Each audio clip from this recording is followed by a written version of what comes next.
Hello, everybody, and welcome to the Success Harbor Podcast with George Mazzaros, where it's all about making success happen for you. Hi, everyone. This is George Mazzaros with Success Harbor, and I have Bassem Hamadeh with me. Bassem is the founder, CEO of Cognella Academic Publishing.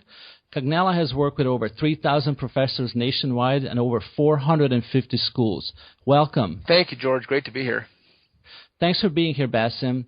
You have started University Readers, that is now Cognella, when you were only 18 years old. And most guys at 18 have no interest in academic publishing, but you saw an opportunity there. So what is it that you saw that others didn't?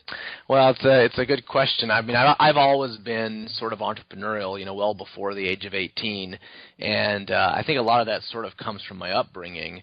My parents were immigrants to the United States, kind of came here with nothing, and then always really taught us and told us that, hard work ultimately, reigns supreme. And so growing up, I didn't have an allowance. If I wanted money or something, I had to go ask my parents for it. I had lots of chores to do around the house. Got my first job at the age of 14, cleaning meat machines. But before that, if I needed money, I had to come up with ways in order to get it. And so there's only two ways you can go. You can either end up stealing, or you end up trying to create a business to make money. And I began by selling candy to the kids in the 7th grade. And made money that way. So I'd go to Costco, buy candy bars at whatever it was. I think the price at the time was maybe $0.25 a candy bar, and you sell it for 50 cents. And there was a time I was making $10 or $15 a day. So did you get in trouble with the school at all? Ultimately, I did get in trouble with the school, and so the whole operation was shut down. But you know what? I think what it taught me, though, was that there are other ways to make money other than just getting a job. And so I definitely, when I went to UCSD and I was a freshman there, I had enough money for tuition. My parents were paying for that, but they were not giving me any extra money. So nothing for going out, nothing for extra foods beyond what was provided on campus. So I knew I had to get a job or start something. And so I was looking out for an idea, because I would have preferred to start a business than flip burgers, on the kind of the main, campus food court. And so there I was, standing in line, waiting to buy a course pack, which is what kind of these custom published materials are called on campus, essentially an assembly of professor notes or other reading materials that are put together. And the whole process by which I was buying this course pack I thought was broken.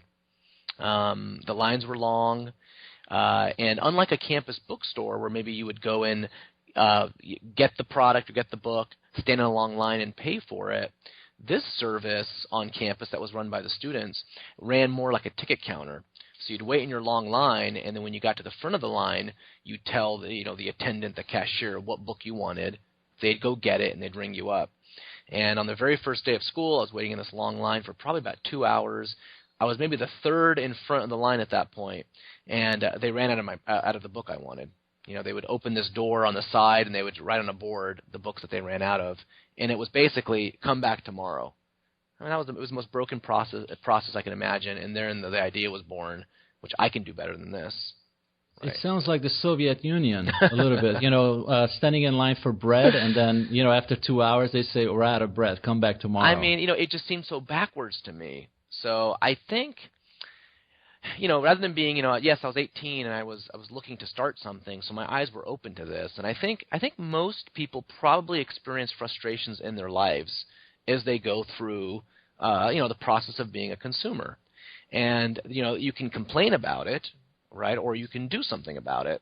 So I was really willing and ready and open to start something. And so when that idea sort of came to me, it was really a no-brainer at that point to run with it. This is so interesting to me, and I'm sorry to interrupt, but I remember when I went to San Diego State, and I remember these long lines, in August, and it was still hot, and spending hours there, and everybody complained, but I didn't even think about starting a business. So it's really interesting to have that kind of thought process. Did anybody else talk about that with you, or did you share the frustration with you? Anybody? I mean, I just want to get an idea of the thought process that you have in your head at that point. At the time, I wasn't really sharing that, idea with, let's say, any of my friends or something like that. I just basically said, I gotta do something about this, and I really, with laser focus, I began to see, how can I make this work? How would you get these products printed? Who could do that? How would I assemble the products? What about the copyright implications? How would I get those?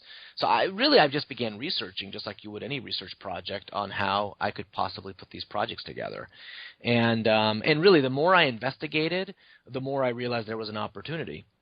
So for instance, the service on campus required the professors to do all the work. They had to deliver to the service in the middle of campus one-sided copies with 1-inch margins. They had to label things a certain way so that this service could then get the copyrights and get the books produced. And I thought that was crazy.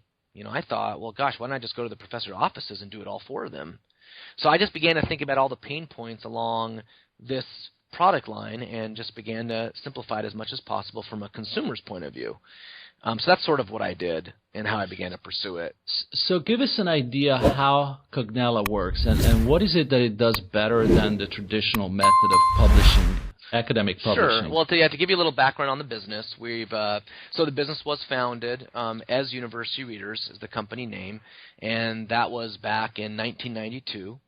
And so it's been a long time. It's been 22 years or something like that. It's unbelievable. Recently had my 40th birthday, and here I am still in the business. I probably would never imagine that at the age of 18. And we're around 70 people, right here in San Diego. And we do have sales reps or acquisitions editors who work for us, and they're in different college clustered towns around the country. As a company, really our mission is to make publishing really easy. And that's sort of what we stand for. I mean, we want to work really closely with professors to really make the entire process as easy as possible. And we do it through two of our brands. One being University Readers, which is the initial kind of course pack or custom publishing brand that we offer. Those are for professors who want to put together something fairly quickly. It's only for their own course. The product finish is good, but it's not put together at the same quality, let's say, of a professionally published book would be. And it's like I said, closed circuit, so really only for them and their students. And then we also offer Cognella Academic Publishing, which sits under the Cognella kind of corporation, and that is for professors who not only want to use materials for their own courses, but believe a broader market exists for those works. And so we spend a lot more time on those products, finalizing the look and finish, proofreading, copy editing, designing from the covers to the interior layout, making sure the content works perfectly not only for the course, but would be well served by professors teaching similar courses around the country. And then we nationally market those products. And so that's essentially what we do when we put products together for our faculty members. We also work with programs, some business schools, some entire institutions where we provide all the publishing requirements for a school. But at our bread and butter, it's making publishing really easy for these professors. Okay. Now, I read that you worked for about 3 years as an engineer before you decided to go full-time with your business. What was the reason for that? Give us an insight into, why you went, as an employee for years before you actually said, I'm behind this 100%. Yeah. I don't know if there's a great learning lesson from this, but I can just kind of say what my experience was at the time, and and if that's of some use, to any of your listeners or readers, So when I started my business, I was not thinking of creating something that would be long-lasting. That was not on my mind, really. I was a college student looking to make money to help pay for, my college expenses, and saw it as a service in which I could do that. So when I graduated, the business was doing well. It was growing. It was local. It was really primarily just at UC San Diego and in the San Diego area. I had studied engineering, structural engineering, so I graduated and I did what all structural engineers would do. You go get a job in structural engineering. And that's what I did, kind of following these social norms. And I worked as an engineer, and I kept the business really part-time. And I never thought, again, the business would be my full-time profession. I saw myself going down an engineering path. I always had business aspirations and entrepreneurial aspirations, but I saw them maybe in real estate development or starting my own engineering firm or really staying close to my profession and to my education. But truth be told, I think what I discovered working full-time in that capacity, I realized that what I really loved was business building. I found myself loving a lot more of the business that I was running and operating than I was with the engineering challenges. I also loved and realized that I love to do a lot of different things, and I like to learn about a lot of different things. And business really allows you the opportunity to do that, regardless of the industry you're in. So yes, I was in publishing, and I was learning a whole lot about publishing, but I'm learning about accounting, finance, marketing, sales, all these things that are universal. What I didn't love about the engineering profession in that role was it was just so specific. I learned so much about exactly what I was doing and designing, but I didn't feel the same level of intellectual fulfillment that I got from learning about a lot of different things. And so therein came this point in time where the decision was really easy for me. The business had been growing. At one point, I was making more money with my part-time side business than I was full-time working as an engineering student. And so I realized, I had to basically put in full-time efforts and really see what I could do with the business. And so that's what ultimately made my decision to break away and pursue the business full-time. And how difficult was it for you to actually say, I am now a full-time entrepreneur and I'm not an employee anymore? It was difficult. It was psychologically, it was very difficult to leave the profession because I had studied it for 5 years at UC San Diego. It was a very challenging program, and you're imagining all those hours of working in the labs and the weekends when you're studying for exams and all that. The 3 years of the profession. So I was 8 years in. So it's really hard to make that kind of break. And I talked to everybody about it, my friends, my parents, my brothers, any other confidants. And so it was difficult, but once I did it, I felt so good. I felt so refreshed and this weight off my shoulders saying now I get to do really whatever the heck I want to do. And so I'm now sort of in charge of my own destiny. I would say there was one more thing that made it a little easier for me, and it was that I knew I wanted to continue to further my education. I knew at that point when I left that I wanted to go off and get my MBA. And so that it made it a little bit easier because in my mind it was, okay, let me focus on the business for 1 or 2 years, do as much as I possibly can with it and see where it goes. But in the end, it doesn't really matter because I want to go off and get my MBA anyway. So tell me, now, obviously you have your MBA. Do you think it's necessary to be a successful entrepreneur? I don't think it's necessary. No, I absolutely don't think it's necessary. Do I think it's helpful? Yes, I think it can be helpful. I do think in some ways it can also be hurtful. In what ways can it be hurtful? Well, it's a tough thing to say because I say for me I definitely took advantages away from having the MBA. So maybe I'll say how it helped me, and then I can see how maybe I can describe for some people how it can hurt them. So the first way I think it was helpful is, well, one is I never studied business in college. I studied engineering. So when I left and began to run my business full time, there were a number of challenges that I faced, I think, right away. One was, understanding the accounting process, accounting statements, financial statements, and then making prudent business decisions based on those statements. I didn't have that background. Now, not to say I couldn't learn that on my own, and in fact, I did begin to take extension classes in accounting through UCSD to learn accounting and finance. I also took some marketing classes and other things. So I would encourage some level of education. I think that's beneficial so that you can talk the language of business and not learn it all only by the seat of your pants. So I think that was a good thing. The other was, it just so happened at that time, this was sort of in the beginnings of the .com, heydays, and we were approached by another company that wanted to buy us, and they were interested in acquiring my business. I did not know how to even fathom a discussion related to an acquisition. How would I even think about my valuation? Is it something I'd want to possibly pursue? I began to talk to other folks who either had an MBA or had a lot of experiences in business to get their mentorship, their advice, their coaching. And I think that was good, but I also realized I'd like to be on the other side of the table. I'd like to have the kind of knowledge that I'd be able to evaluate something like this on my own. And although getting mentors and advisors and all that is great, I just realized I was clearly missing some educational background that would allow me the opportunity to even entertain this idea and do so intelligently. So I just felt like something was missing. And then the other, I think, that is maybe not talked about too much is just having the self-confidence to do it.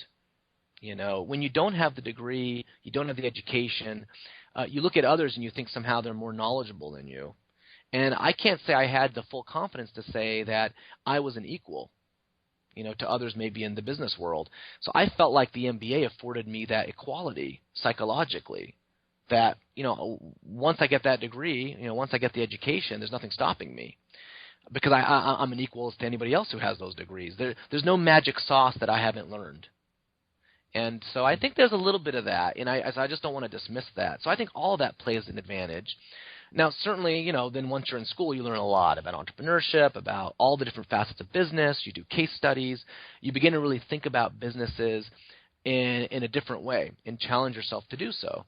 So I think if anyone wants that MBA and they want to go after to get a business degree, I would highly encourage it. I think it was a great educational experience for me, and I also met a lot of great people and learned a lot from a lot of different facets of experiences that I think ultimately it has shaped who I am today. Okay. I think where it can hurt you, though, is I look back at some of the entrepreneurs that I know in San Diego who now run successful businesses. Some of them don't even have college degrees, and they're running really substantial businesses. Some are mom and pop shops that have grown and done really well. In other cases, they're fairly sophisticated businesses. And I think what I've realized is that, you know, the higher up you go in your profession or your career working for somebody else, or getting you know, an MBA, let's say from a fancy school, and then when you graduate, you have a lot of opportunities. In some cases, too much opportunities can work against you because now the risks become greater. You know, I can graduate from a top MBA program and earn $100,000, or I can try to start a business, and with that comes risk. And so what I discovered looking at some of the entrepreneurs locally, I realized they didn't really have too many choices. You know, they were either going to graduate and take on, a blue-collar role. Nothing wrong with blue-collar roles, but if they're looking to make a lot of money, they're probably not going to make that and achieve a level of success in a blue-collar role, working, let's say, in a manufacturing environment. And they knew that. Or they had to start something, and if it didn't work, what was the worst-case scenario for them? And so I think a lot of them felt like they had no choice. And with not having that extra choice, I think they put a lot of extra focus and energy in the business and potentially made it more successful. And then as you get a little older, I think there just become more risks in your life. You generally become a little more risk-averse. You may get married. You may have children. The risk of starting something is greater. And if you already have a solid career where you're making a strong income, it's just very risky to leave it. So that's where I think sometimes the MBA can hurt you. Yeah, I'm a believer in education, but I also believe that, like you said, you know, it's not one or the other. You can really succeed both ways, and you see evidence for that all the time. What I want to ask you about is the early years with Cognella or University Leaders and selling, because I did read about you were pretty much the salesperson for the company in the beginning. And how did you deal with the skeptics about your accelerated publishing model? I mean, this was something new, right? So you had to sell not only that you know, there's a new company, but it's also kind of a new idea. What kind of pushback did you get, or did you get any pushback? What was that experience like? Well, what's funny is the very early years. So this is when I was selling University Readers as a business, and I was a college student at 18 years old, so a freshman at UCSD. And how is a professor going to trust this 18-year-old as freshman? When they think about freshmen, probably as the kids who, you know, some of them don't show up to class, some of them don't get their homework assignments in on time. So I didn't advertise the fact that I was a student, a freshman. I just had a title of director of operations. So I was just, you know, an employee for the company as a director, and that's what I was doing, going out there to sell my business. So kind of the first thing I did was, give myself a title that others would see and respect. versus having a title of freshman student at your school. So that's kind of what I did in the early days. Now, certainly if they asked or that came up, of course I told them I was a student, but at the same time, it wasn't something I was willingly advertising either. And we did offer an expedited publishing service. So, and University Reader still does that today. We publish most custom products in as little as 2 weeks. And on the Cognella academic publishing model side, we publish titles from beginning to end in about 3 months. And yes, most titles today, publishers will take several years to publish a book and get it out the door. So certainly there have been some skeptics in that. And, the way I get beyond that is I've never thought of myself as a salesperson per se, although I love sales and I love business development and those aspects of the business. I've always seen myself as a consultant, a very knowledgeable consultant. So I always approach every conversation that way. So I think you win over skepticism because you're able to describe things in such detail, and you're able to talk about the process, the way you do things, that and then consult on the problems in the industry or with the specific project, that there's a lot of trust that's built in the room. So rather than think of it as sales, I think about it a little bit more as consulting. And so go ahead. And I'm just going to add to that is to say that if I cannot make a process better or a product better or a title better or something like that with a customer I'm speaking with, a professor or anybody like that, then it's just not the right deal for us. But if I think about it all as a consultant, like how can I improve the current scenario or situation, then that's how I find always there's a win-win to be had. Tell me, what were some of the biggest challenges, let's say the first few years in business? I don't know if you want to deal with maybe when you went all out full-time with the business, or maybe just really in the very beginning, in addition to obviously selling the product, but other challenges that were, kept you up at night in the early years. I mean, there have been so many. There have been so many things like that. Well, I think, there perhaps is this notion that entrepreneurs are either risk-seeking or, these warriors who don't worry about anything and they pave new roads. And I think for some, of course, that's true.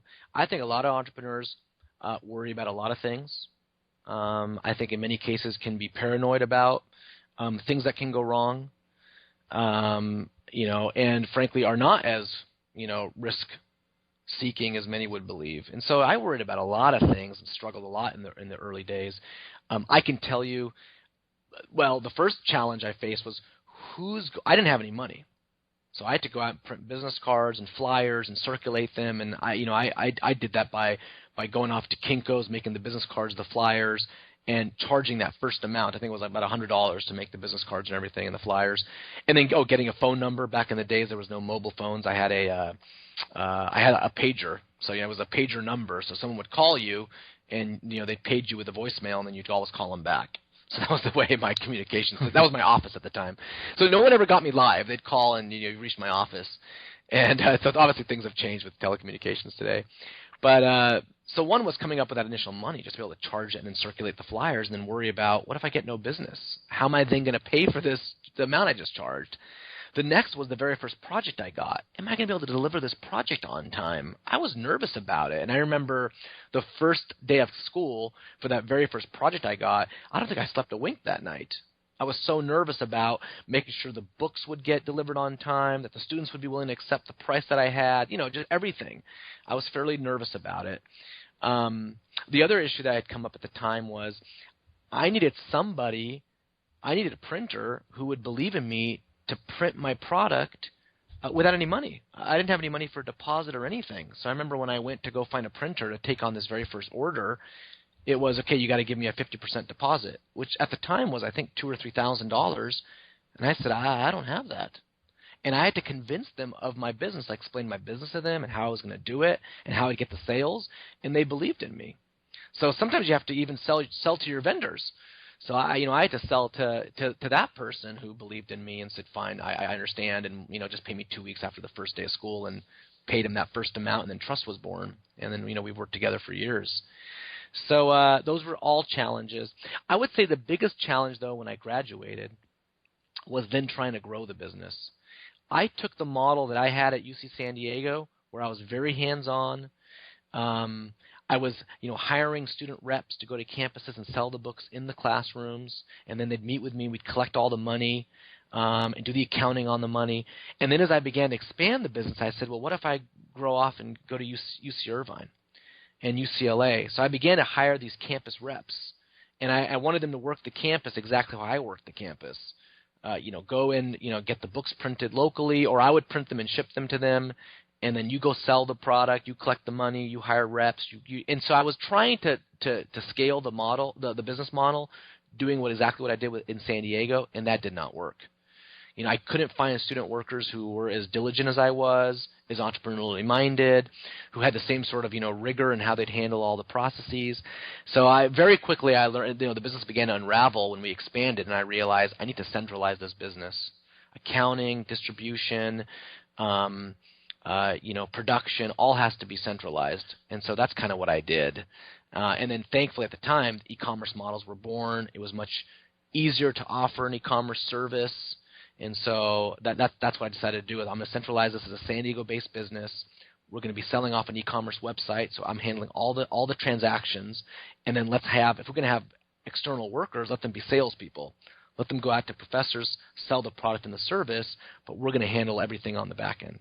So with all the challenges, was there ever a time when you wanted to quit, like seriously consider quitting?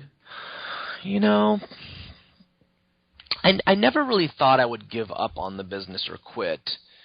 There was a time when I went to business school, I began to think about what else can I do, because I wasn't thinking about the business as significantly as I probably should have. I was thinking about how do you go start the next Google when I went off to business school. So that was sort of in my mind. But I'd taken some good courses there that I realized that the business I had was a real business.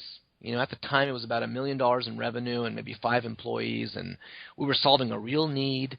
And I thought there was a lot of opportunity to grow it. But I can't say there wasn't this moment in time where I didn't dismiss it a little bit, like it was too small, too mom and pop, and I should be doing something bigger. And really, what I realized was it was a great little business that had a lot of room for growth, and that there's a lot of different businesses out there. There are small businesses that you can run in a little more sophisticated way.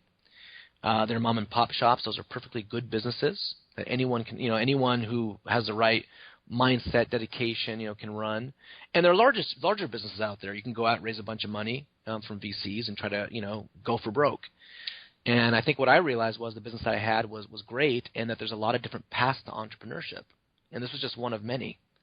Mm-hmm. And I think a lot of us may get seduced with reading about, the new tech darling and thinking that that's what an entrepreneur should be pursuing. And that's a very small percentage of businesses out there. There's so many others. So just, for others to keep that in mind. If you have the resources, you can raise money and go buy a business, a small business. You're being an entrepreneur if you go out there and buy a business and then try to grow it. So operating a business better in a more sophisticated way is entrepreneurship. So in 2004, your business had about $1 million in revenue. We're talking about 10 years from now. Can you give us an idea in terms of where you are as a business? Can you share any of that with us in terms of your revenue? Or give us an idea like, okay, you were at 1 million 10 years ago. Where are you now? Yeah, I'm fairly comfortable doing that. I mean, we're around a $10 million a year business now. So we've grown, roughly 10x in every, from revenue, headcount, and so, fairly more significant today. That was back, like I say, to do the years on that, that was when I was in business school and graduated. That was around 2005 or so when I graduated from business school. So in the course of 9 years or so, we've grown, 10x. I know you just mentioned Google, or building $1 billion business, mm-hmm. But you have a company of 70 people and $10 million, which is it's a bigger accomplishment than anyone or most people that ever tried to build a business. It's a huge accomplishment, is what I'm trying to say. Do you ever pinch yourself, or you feel that you're a success, or you feel like you're not a Google? It's an interesting question. I don't aspire to necessarily be running a Google someday. That's not really on my radar. To be honest, I'm happy with what we've done. And so I really appreciate the words of encouragement. That being said, I do feel sometimes like we've only scratched the surface. and that there's so much opportunity out there, and that we need to be doing more. And so the only time I feel a little bit sort of funny about where we are is we are limited by our own cash flows. Because one thing we didn't really cover is kind of how I kind of financed and grew the business, but we've only grown the business via our own cash flows. We've never gone out and raised any money. And why not raise money? I always felt uncomfortable with that. Is it because of the ownership? You didn't want to give up any of the ownership, or what is the reason? It's not on the ownership side because we've launched a very good stock option plan for our key employees, and so I am happy sharing the wealth with the people who are in the business and helping to grow it, and they essentially become co-owners with the option plan, especially when they exercise the options. I want people here who are key folks within our team, and that's probably about 25 to 30% of the folks enter kind of this status. It's either the senior level or a supervisor management level where they get their extended opportunity to participate in the stock option plan. So I'm happy sharing in that and having multiple owners in the business. It's what it is. It's the risk that comes with equity financing. There's just risk in that. It's from liquidity preferences to guaranteed returns and so that's all. I've always been hesitant to take on any additional funding. I would say though, a little bit is by design with our business. I started the business part-time. I grew it part-time. By the time I would have thought about raising money, we already had a fairly significant revenue. And so, if you're going to raise money at that stage, there's just more to lose.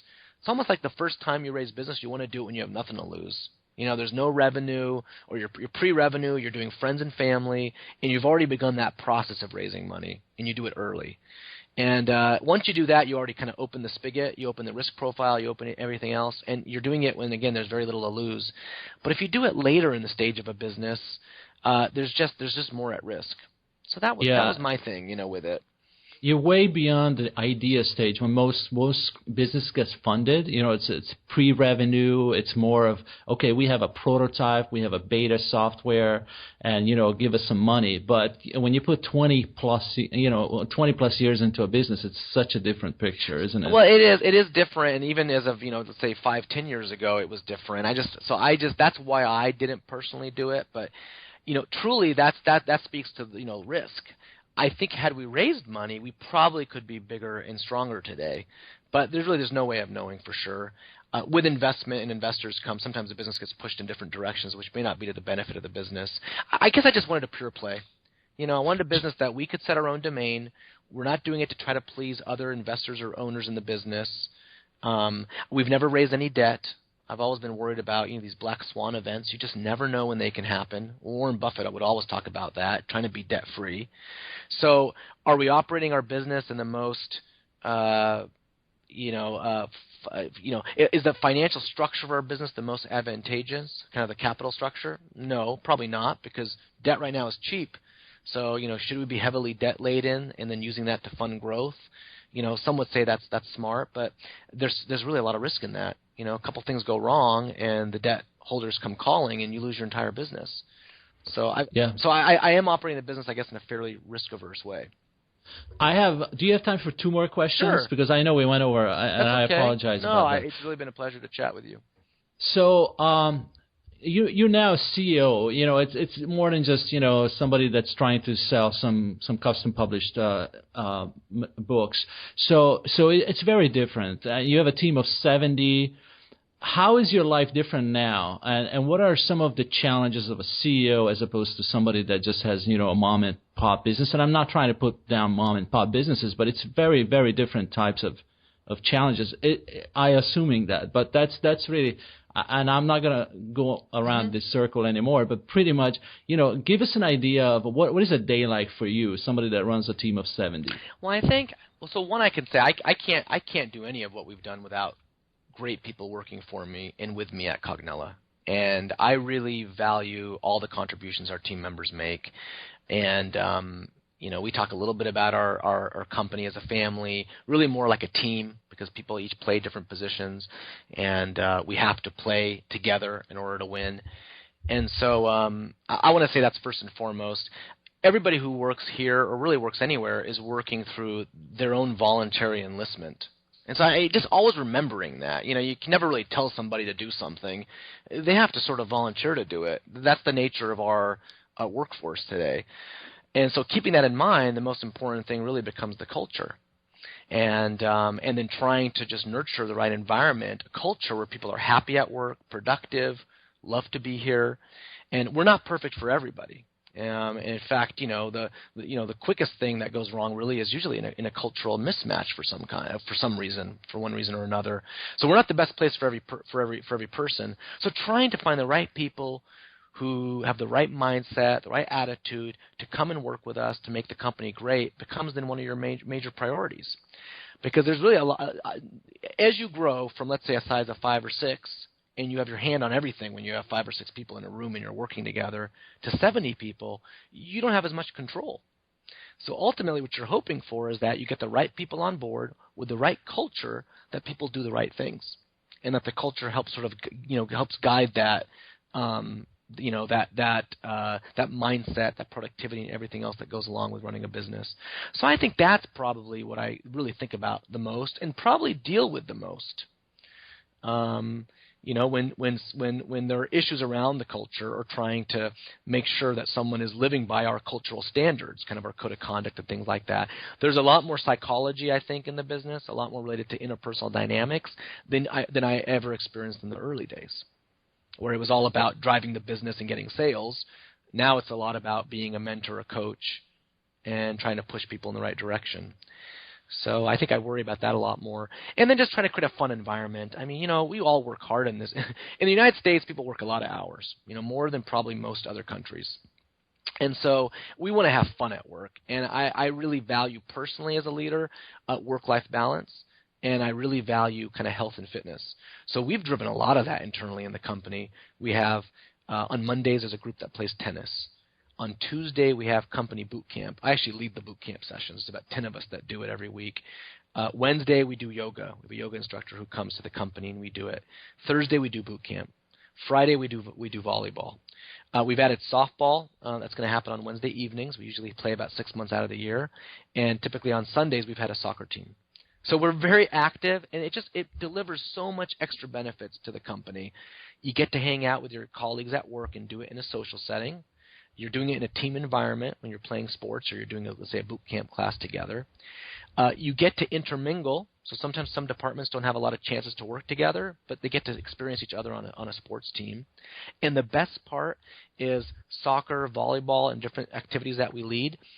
Usually somebody in the company becomes the coach. And it's so nice to have somebody who maybe isn't typically in a leadership position within the company be a leader or a coach, let's say out in the soccer field. So we do a lot of things like that, I think, and those are things that I'm thinking about on a constant basis. Okay. How do you deal with the ups and downs? I own my own business for over 10 years, not as long as you have, but there are a lot of ups and downs. But is it something that you're dealing with even today, or you're immune to that? Share that if you would. No, I'm a very emotional person, a very emotional being in the sense that I'm in tune with my emotions. I care deeply about the scenarios or situations that arise, positive and negative. I try to be very introspective with my role and how to handle something. So absolutely lots of ups and downs. Both internally because of a failure. Let's say we hired the wrong person for a role. Well, that's a failure. If we hired somebody who didn't have the right skill sets and put them in a role where they were not successful, I failed that person. And so I don't look at it as, well, they failed us because they don't have the right skill sets. We should have known better. So yeah, I take some personal weight in things like that. Or you go after a big deal and you don't win it, or if there's any kind of issue internally that you're having to deal with, yeah, there's a lot of ups and downs there. Does it get easier, though, over the years? I mean, you're looking at 20 years in business.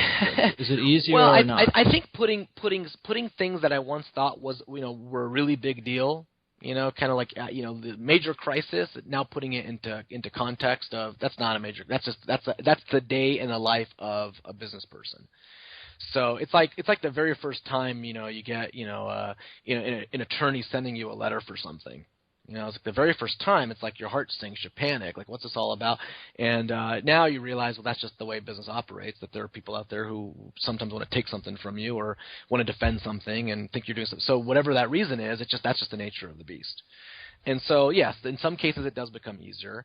In other cases, you know, to me, the ones that are the hardest and I think don't get easier over time is you know, some of the personnel issues if something is very emotionally charged. Those don't ever get easier because you never want to add, you know, tension, drama, or anything else in somebody else's life. Like that never becomes easier. So you need to let somebody go. That has never become easier for me, to let somebody go. It has to happen. You got to do it the right way. You know, always. You got to make sure they're not surprised when the moment comes. If you had lots of forewarning, change, you know, ways to improve, all that. But I can't say letting somebody go, knowing that, you know, there's a family on the line, or now they're going to go through unemployment. That's somehow going to get easier. It just doesn't. But you got to put it in perspective and realize what you're doing is for the betterment of the business. Because, you know, we have to be strong. Because you asked me earlier, you know, this being a CEO and how's that different? Well, yeah, I look around the room of 70 people and I say there's a lot of people who rely on us. Like we have to be successful, not just for me. You know, I want to be successful, so I'm proud in what I'm doing. But there's a lot of responsibility here, a lot of weight on the shoulders related to other people's lives that we affect. So it's internal. It's the clients that we support and work with. So yes, there's more responsibility, I think, in that. You certainly do have that extra weight that you have to contend with. So tell me, what is the next big milestone for Cognella, or where do you see the business in the next 5 to 10 years? How do you think of your business? Do you look at the next big goal, or do you look at, okay, what's going to happen in 5 years with us? You know, I don't. So certainly I have a 5-year plan, you know, and I have a financial model we've built that's 5 years out, and right now, the way I think about what we're doing, you know, a couple things. We have a model that works, and we're scaling. So it's staying really focused to that. Stay focused on scaling this business that's working, and try not to get too caught up in the most recent press release. Because, you know, as a business, you can end up chasing a lot of different things, either, you know, market forces or competitors or doing different things that I think sometimes, you know, can work for you or can work against you. So as long as we keep talking to our clients and we're providing services for them and filling a need that we know is there and growing, then let's stay true to that. And so that's kind of step number one. Keep growing the model and make sure it works. And then keep testing to make sure that we're not missing something. You know, the model's working and growing and we're analyzing it. So that's the first thing. The second thing is just thinking about technology and how our business is changing. Like, what are the things that we're doing as a company that's helping stay on top of and even maybe ahead of, you know, the curve. And so for us, it's working around technology related to interactive content, making sure that we have amazing learning outcomes for students, and what does that look like? And so definitely it's thinking about our next product line. And, you know, and how do we then, you know, offer something that speaks to the nature of students today and in the future. So, you know, some combination of continue to do what we're doing while making sure we're thinking consistently and smartly about new products and how we release them. Okay, my last question is, what is your advice if you have just one thing that you could say to somebody that either wants to take their business to the next level or somebody that just wants to take the plunge and go and start a business? You know, I would say, well, if they're going to if they want to start a business and that's really on their mind, they need to find a way to just go do it. Just go do it. You know, try to do it early. You know, experience is overrated. So, you know, you don't have to be 40 years old and you've gained all this work experience and then now you feel ready. The reality is that work experience that you got over the course of 20 years may or may not benefit you when you start your business. And like we talked about earlier, you know, the longer you wait, sometimes the more risk averse you become. So if you have the opportunity to start something sooner rather than later, you just do it. That would be my first piece of advice. The second would be to try to find a mentor, someone who's done it before you that you can talk intimately about your fears and your issues. And in fact, I should have added that in the question that you asked me earlier, which is, you know, how do you deal with the ups and downs? Well, I have a handful of mentors that I go to on a fairly regular basis about issues that I'm contending with. And different mentors serve different roles. So build an advisory board. If you have a business, you want to take it to the next level, and you haven't put together any kind of board or even an advisory board, go build one. There are a lot of people out there who have a lot of experience and advice, and they love helping entrepreneurs get to the next level. And you can offer a stock option plan and offer a kind of advisor options or something like that. And generally think about that group of advisors that you want to build or that mentor, and see where they fill a certain. It's going to be hard to get one person to be that kind of that holy grail of advisor for you. Usually you need at least maybe 2, 3 to help fill different gaps. In some cases, someone's really strong in sales and business development. For someone else, maybe it's someone really strong in operations. For someone else, it may be strategy. So that would be one thing. And then maybe another thing would be try to get advisors or mentors who fill different generational gaps. I've learned the most from an advisor of mine, I'd say, who is a generation above me. And it helps me because we talk about not only business but personal things. His children have grown up, gone through college, and are now working. And so the advice he gives me, even in upbringing my 3 small children, I think is just amazing. So it's not only pursuing the entrepreneurship path, but maybe just making sure you surround yourselves with people who really want to help you, and you're also providing a benefit to them, keeping them engaged in business, your challenges, and you're serving as a friend to them as well. Well, Basim, I really appreciate your time today. It has been very insightful, and I learned a lot, and I'm sure our audience as well. How can people connect with you or reach out to you, or what's the best ways to do that? Yeah, well, so first, thank you for the invitation. I appreciated it. It was fun. Anyone can, if someone wants to reach out to me and there's a follow-up to the interview, by all means, they can email me if they'd like, Bassim@cognella.com. So just BASSIM @cognella, COGNELLA.com. And, happy to be of service. Thank you very much. Okay. I appreciate it. You bet. Thank you, George.